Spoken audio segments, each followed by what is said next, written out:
Yo, picture this.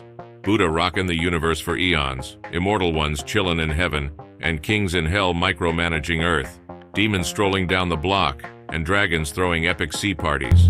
It's been a cosmic fiesta of balance for ages, and you won't believe the wild ride. Hey, psst, buddy, look closely at this rock on top of this mountain. It's no ordinary rock. In fact, it's about to bring forth a hairy, stubborn creature, and a monkey is born from a stone, with a spirit for chaos and eyes like laser pointers on a tall mountain. Not long, he disturbs the Jade Emperor. He gets angry and gives the order to eliminate the cub, but Buddha appears before him and tells him to let him find his purpose. The little monkey runs away, and it's not long before he's found a group of normal monkeys to play with, but his unruly nature keeps him from fitting in. One of his escapades causes a feared demon to pounce from his mountain lair and grab one of the troop's cubs for food. As a result, Monkey is banished from the group. To prove his worth, he trains to fight the demon and set off to save the child. So he goes to quarantine and trains hard. After many years, when he deems himself ready, he confronts the demon, but his training proves ineffective, and another cub is snatched from the troop. The elder monkey is pissed and confronts him, questioning him who does he think he is to beat the beast. He's told that he'll need a weapon if he wants to take on the demon, though, to fetch a more suitable weapon, so he makes a quick pit stop by the Dragon King's palace. Monkey dives into the sea realm of the Dragon King, who is about to use a glowing column to eradicate all life on the world's surface. Communicating with the column, Monkey turns it into a staff and escapes. Monkey returns to the demon's lair and swiftly uses it to beat the demon of havoc down. The rest of the monkeys, joyous that he's finally defeated the threat, crown him the Monkey King. But not everyone is happy with the Monkey King, including Elder Monkey, who thinks that Monkey King should stop to reflect on his place in the universe. He's not worthy to be praised. In fact, he's not even worthy to use the weapon in his hand. That weapon should be wielded by one of the immortal ones, Elder Monkey says, pointing up to heaven. And you know what? Elder Monkey is right, Monkey King thinks. I guess the only thing left for Monkey King to do now is to become an immortal one. So the new Monkey King decides to kill 100 demons, thus gaining the right to become a god. Eventually, he comes to a village terrorized by the Red Girl demon. On arrival, he is despised by villagers, and a girl named Lynn bursted out of nowhere and endorsed him.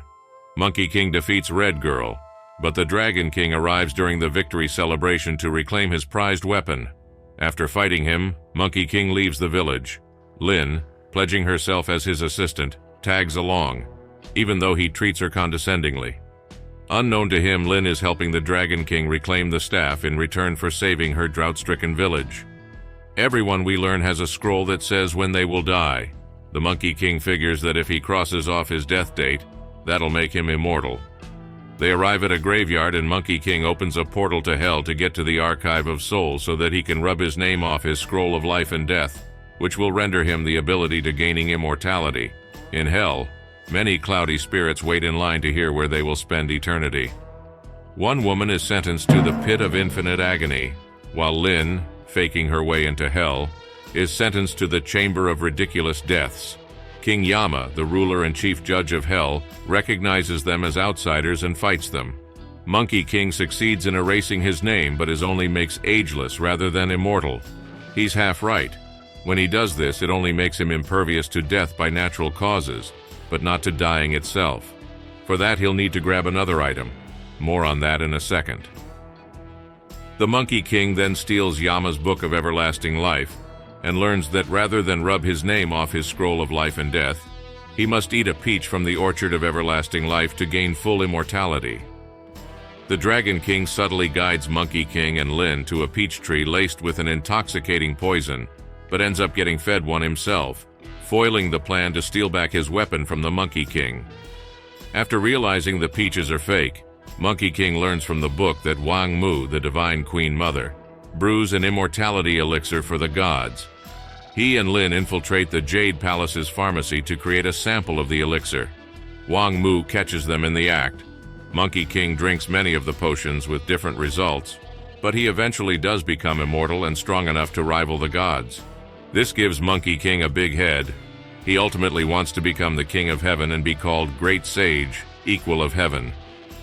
Although Lin has several chances to steal the staff, She repeatedly returns to help Monkey King, who also demonstrates that despite his rude behavior, he cares about her too. Monkey King and Lin flee the heavens, and in a following heart-to-heart, Lin admits that she longs to make a difference in the world and tries encouraging Monkey King to do the same. Monkey King becomes power-drunk. When Monkey King remains aloof and boisterous, Lin outwits him and delivers the staff to the Dragon King. The Dragon King reneges on his deal and prepares to drown the world in a mega-storm. But Monkey King challenges and attacks him. Realizing her mistake, Lin enables Monkey King to beat the Dragon King.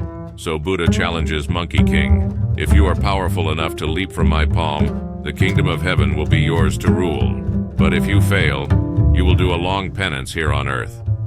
Monkey King accepts the challenge. Monkey King fails and is imprisoned in a mountain. Before the mountain is fully closed off, Lin is allowed to say goodbye to Monkey King, who finally admits how important Lin has become to him. She leaves him his staff for company, since he became immortal. This allowed Monkey to live for 500 years later.